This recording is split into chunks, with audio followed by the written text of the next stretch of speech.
ये तो है। हेलो फ्रेंड्स, मैं आकांक्षा जीके विद आकांक्षा में आपका स्वागत करती हूँ। फ्रेंड्स, आज हम एमपीपीएससी प्रीलिम्स क्रैश कोर्स की 8वीं क्लास पढ़ने वाले हैं और इसमें हम भारत का प्राचीन इतिहास पढ़ेंगे। जो भारत का प्राचीन इतिहास है वो मेरे नोट्स के ही कुछ पेजेस हैं और इसमें कुछ स्टार्टिंग में कुछ हम एक्सप्लेन करेंगे और फिर लास्ट में इसके वस्तुनिष्ठ प्रश्न हैं।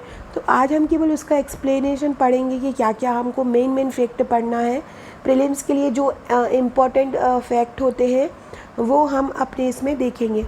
आगे बढ़ने से पहले चैनल पे नए हैं तो चैनल को सब्सक्राइब ज़रूर कीजिएगा ताकि आने वाली सभी वीडियो का इन्फॉर्मेशन आप तक मिलता रहे। इस प्रकार से मेरे नोट्स अभी तैयार किए गए हैं जो प्रीलिम्स के इतिहास के। इसमें क्या है, आपको करीब इतिहास में करीब आपको 1 से 3 हज़ार तक वस्तुनिष्ठ प्रश्न मिल जाएगा इसमें। और ये अलग रहेगा और एक ल्यूसेंट का अलग रहेगा, तो आपके पास एक कंप्लीट पैकेज हो जाएगा कि आपको बस यही पढ़ना है, इसके अलावा कुछ नहीं पढ़ना है। तो प्राचीन भारत के सबसे पहले स्रोत पढ़ते हैं। चैनल को सब्सक्राइब ज़रूर कर लीजिए ताकि आने वाला सभी वीडियो का इन्फॉर्मेशन आप तक मिलता रहे। प्राचीन भारतीय इतिहास का निर्माण विभिन्न स्रोतों से प्राप्त सूचनाओं के आधार पर होता है।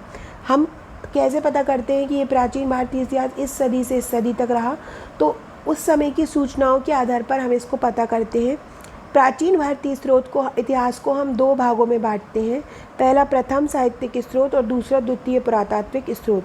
साहित्यिक स्रोत मतलब जो लिखा हुआ होता है साहित्य के द्वारा। पुरातात्विक स्रोत जैसे कहीं पे लेख लिखे हुए हों, गुफाओं बनी हुई हों, उन पे लिखा हुआ हो, कहीं स्तंभ लेख हो, तो वो पुरातात्विक स्रोत हो जाते हैं। तो ये फैक्ट याद रखिएगा, प्राचीन इतिहास को 2 भागों में विभाजित किया गया है, प्रथम साहित्यिक स्रोत और द्वितीय पुरातात्विक स्रोत। ऐतिहासिक स्रोत क्या होते हैं? साहित्यिक स्रोतों में धार्मिक साहित्य और धर्मोत्तर साहित्य शामिल है। एक धार्मिक साहित्य शामिल है, मतलब जो हमें धर्म से संबंधित साहित्य मिलता है, और एक धर्मोत्तर और उनके अलावा साहित्य शामिल है। सबसे प्राचीन जो धार्मिक ग्रंथ है वो है वेद। सबसे प्राचीन धार्मिक ग्रंथ कौन है? वेद है। वेदों के संकलनकर्ता महर्षि वेदव्यास थे। वेदों के संकलनकर्ता कौन थे? महर्षि वेदव्यास थे। बौद्ध ग्रंथों में त्रिपिटक सर्वाधिक उल्लेखनीय है। बौद्ध ग्रंथों में सर्वाधिक उल्लेखनीय कौन है? त्रिपिटक है। त्रिपिटक क्या कैसे मिलके बनता है? सुत्त पिटक, विनय पिटक और अभिधम्म पिटक। देखिए फ्रेंड्स, केवल वही पढ़ना है जो फैक्ट हमने, देखो ये हमने वन लाइनर में किया है। अभी हम इसका आने वाले पेजेस में जब हम आगे वीडियोस देखेंगे आने वाले में, तो इनके वस्तुनिष्ठ प्रश्न रहेंगे। तो आप पहले वन लाइनर फैक्ट पढ़ेंगे, फिर इनके वस्तुनिष्ठ लगाएंगे और आपका पूरा का पूरा इतिहास तैयार हो जाएगा। जैन ग्रंथों में परिशिष्ट पर्वन, भद्रबाहु चरित और भगवती सूत्र प्रमुख हैं। ये आपसे पूछ सकते हैं कि भद्रबाहु चरित किसका ग्रंथ है, किस धर्म का? तो जैन ग्रंथ है। मुख्य ऐतिहासिक ग्रंथों में कौटिल्य का अर्थशास्त्र, कल्हण का राजतरंगिणी, पृथ्वीराज रासो का चंद्रवरदाई है और हर्षचरित का बाणभट्ट है। पुराण भी ऐतिहासिक स्रोत हैं और जिन पुराणों से भी हमें धार्मिक ग्रंथों के बारे में, धार्मिक साहित्य के बारे में जानकारी मिलती है और धार्मिक जो जीवन है, जो हमारे जिनके बारे में हम पढ़ते हैं, जो हमारे भगवान हैं, उनके बारे में भी हमें जानकारी पुराणों से ही मिलती है। पुराणों की संख्या कितनी? 18। मोस्ट इम्पॉर्टेंट फैक्ट, एमपीपीएससी बहुत बार पूछ चुकी है कि पुराणों की संख्या कितनी है। प्राचीन भारतीय इतिहास की जानकारी भारत आने वाले विदेशी यात्रियों एवं लेखकों के विवरण से भी प्राप्त होती है। यूनानी रोमन लेखकों में टेसियस तथा हेरोडोटस है। फायान की रचना फोक्यो की है। ये एक इम्पॉर्टेंट फैक्ट है कि ये फोक्यो की रचना किसकी है? तो ये फायान की है। फायान चंद्रगुप्त द्वितीय के दरबार में आया था। सिकंदर के साथ आने वाले भारत विदेशी लेखक नियारकस, सिक्रेटस तथा ऑरिस्टोबलस थे। ये पूछ सकते हैं नियारकस किसके साथ आया था? सिकंदर के साथ आया था। नेक्स्ट क्वेश्चन है, मेगास्थनीज की इंडिका में मौर्य युगीन समाज और संस्कृति का विवरण मिलता है। क्वेश्चन पूछेंगे कि किस ग्रंथ से मौर्यकालीन समाज की जानकारी मिलती है, या इंडिका से किस वंश की जानकारी मिलती है? तो मौर्य युगीन। टॉलमी ने ज्योग्राफी तथा प्लिनी ने नेचुरल हिस्टोरिका नामक पुस्तिका लिखी। पूछेंगे कि ज्योग्राफी किसने लिखी? टॉलमी ने।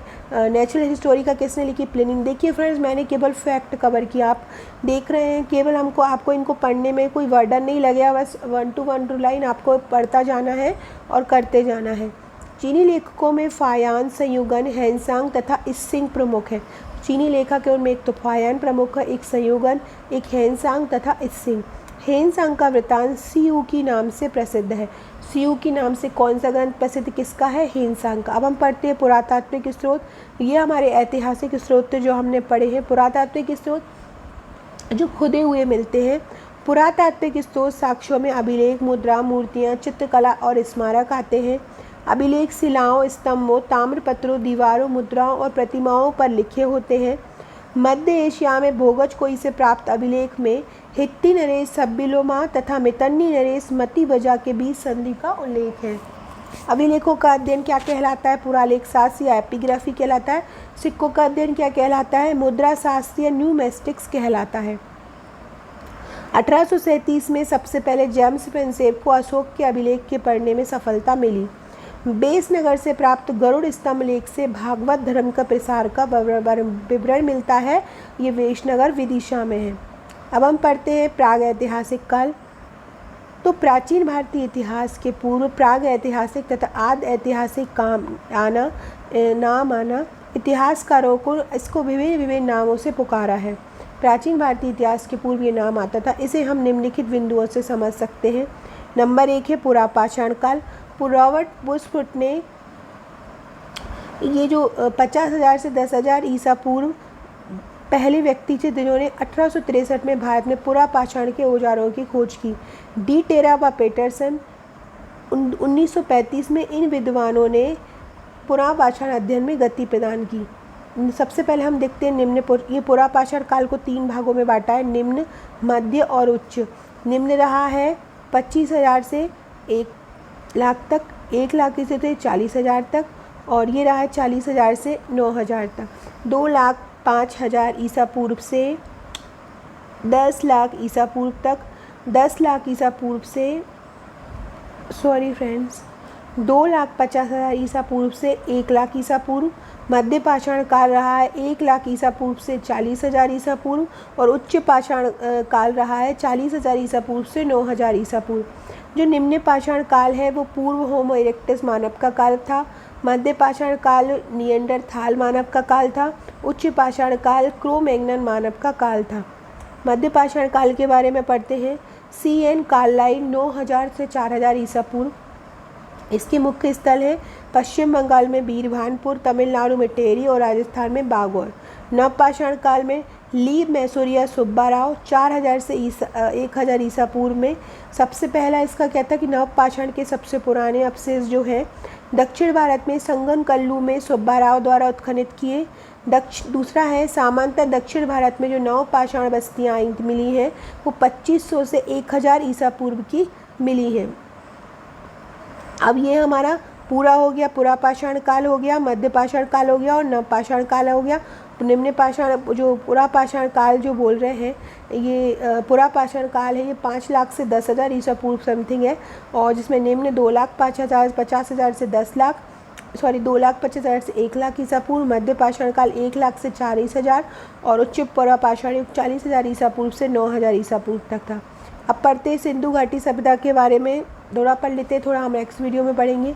सिंधु घाटी की सभ्यता का समय कब से कब तक था? 2350 ईसा पूर्व से 1750 ईसा पूर्व तक। प्रथम खोजे गए स्थल के आधार पर ही सबसे पहले हड़प्पा खोजा गया, इसलिए इसको हड़प्पा सभ्यता कहा जाता है। इसकी खोज किसने की? 1921 में दयाराम साहनी ने की। मोहनजोदड़ो का अर्थ मुर्दों का टीला होता है, ये लैटिन शब्द है। सिंधुवासी गेहूँ, जौ, चावल, मटर आदि अनाजों से परिचित थे। विशाल अन्नागारों के अवशेष हड़प्पा और मोहनजोदड़ो से प्राप्त हुए हैं। स्वास्तिक चिन्ह सिंधु सभ्यता की ही देन है। स्वास्तिक चिन्ह जो है, सिंधु घाटी सभ्यता सिंधु नदी के किनारे विकसित हुई, इसलिए इसे सिंधु सभ्यता कहते हैं। हड़प्पा के लोग सुमेर देश के व्यापारियों के साथ व्यापार करते थे। सिंधु निवासियों की मुख्य फसलें गेहूँ और जौ थी। वे पशुपालन भी करते थे। इस सभ्यता के लोग तांबे और कांसे का प्रयोग करते थे। वस्तु विनिमय व्यापार का माध्यम था। यहाँ के निवासियों ने विश्व में सबसे पहले कपास की खेती आरंभ की। यूनानियों ने इनको सिंडॉन कहा। कपास को सबसे पहले भारत में सिंधु घाटी सभ्यता में चांदी पाई गई।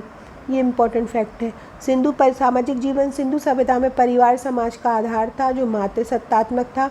समाज 4 भागों में बटा था, विद्वान, योद्धा, व्यापारी और शिल्पकार। सो फ्रेंड, इस तरह से हमारा ये कंप्लीट हुआ।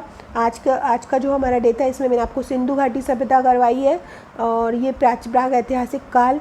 देखिए फ्रेंड्स, ये जो इतिहास का जो काल है प्राचीन, ये तो थोड़ा सा पढ़ने में हमको बोझ भी लगता है और आते भी नहीं है इससे फैक्ट। यहाँ सिंधु सभ्यता से मोस्ट इम्पॉर्टेंट प्रश्न बन जाते हैं। इनको मैंने बहुत अच्छे से कवर किया है। देखिए वर्ल्ड लाइनर में यही आपके नोट्स हैं और यही आपको नोट्स में मिलेंगे प्रीलिम्स पैकेज में। और इसके साथ इससे संबंधित जितने भी वस्तुनिष्ठ प्रश्न होंगे वो आपको मिल जाएंगे। करीब 3 से 4 हज़ार वस्तुनिष्ठ प्रश्न आपके रहेंगे। सो फ्रेंड्स, वीडियो अच्छा लगा हो तो लाइक शेयर ज़रूर कीजिएगा। डिस्क्रिप्शन में दी लिंक से व्हाट्सअप और टेलीग्राम ग्रुप से जुड़ जाइएगा। Okay friends, thank you.